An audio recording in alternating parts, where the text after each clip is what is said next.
வணக்கம் மக்களே, இந்த சம் பாருங்கள். இந்த மாதிரி சம்ஸ் கேட்டால் நீங்கள் எப்படி ஆன்சர் பண்ணுவீங்க? இந்த நம்பரால் மல்டிப்ளை பண்ணி இந்த நம்பர் கூட மைனஸ் பண்ணி 89ஆல் டிவைட் பண்ணுவீங்க. அந்த மாதிரி பண்ணிங்கன்னா உங்களுக்கு ஆன்சர் கிடச்சிரும். பட் ஆனால் டைம் அதிகமாக எடுத்துக்கும். ஆனால் இனிமேல் அப்படி பண்ணாதீங்க. பார்த்த உடனே ஃப்ராக்ஷன்ஸ் ஆஃப் செகண்டில் ஆன்சர் கண்டுபிடிக்கலாம். இதுக்கு என்ன ஆன்சர் வரும் தெரியுமா?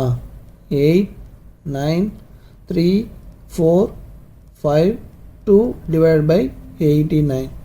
இதுதான் இதோட ஆன்சர். எப்படிங்க பார்த்த உடனே ஆன்சர் சொல்கிறீங்க அப்படின்னா ரொம்ப சிம்பிளுங்க. நல்லா கவனிங்க. இங்கே எத்தனை டிஜிட் இருக்குது? 5 டிஜிட் இருக்குது. ஸோ அதில் ஃபஸ்ட்டு 4 டிஜிட் அப்படியே எழுதிக்கிங்க. 8 9 3 4 5 3 4 4ஓட ஸ்டாப் பண்ணிக்கோங்க. லாஸ்ட் டிஜிட்னு இருக்குது 6. இதுலேருந்து ஒன்று மைனஸ் பண்ணுங்கள். பண்ணிங்கன்னா 5 கிடைக்குமா? அந்த 5 இங்கே போட்டுக்குங்க. தென் இந்த நம்பர்லேருந்து இந்த நம்பர் மைனஸ் பண்ணால் 2 கிடைக்குமா? அந்த 2 நியூமரேட்டரில் போட்டுக்குங்க. இங்கே டினாமினேட்டரில் என்ன நம்பர் இருக்குது? அதே நம்பரை இங்கே போட்டுக்குங்க. அவ்வளோதாங்க, சிம்பிள்.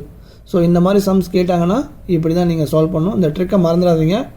இந்த மாதிரி ட்ரிக்ஸ் நிறைய வேணும்னா மறக்காம சேனலை ஃபாலோ பண்ணிங்க. நெக்ஸ்ட் ஒரு சூப்பர் ட்ரிக்கில் சந்திக்கலாம். நன்றி மக்களே.